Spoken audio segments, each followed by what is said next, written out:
All you have to do is be thirsty for a little while and say, God, you know what? I thirst after you. God, I hunger after you. God, I desire you. If you will turn your desires on him, you will create an overflow. Instead of being concerned about your inflow, what about me? What about me? What about me? You create an outflow.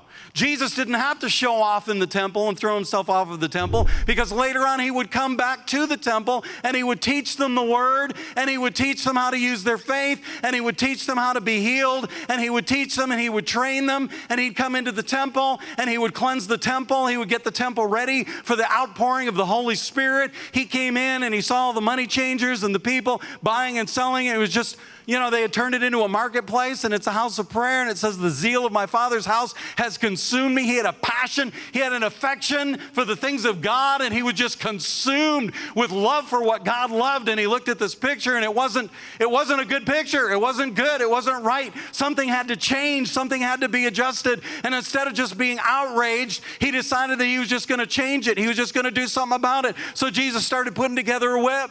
He must have known what he was doing, because when he cracked that whip, people paid attention. If I brought a whip up here right now and I cracked it, you would laugh, because I don't know what I'm doing. I would probably hurt myself. But Jesus knew what he was doing. He popped that whip, and people, their eyes got big. It's like, uh-oh.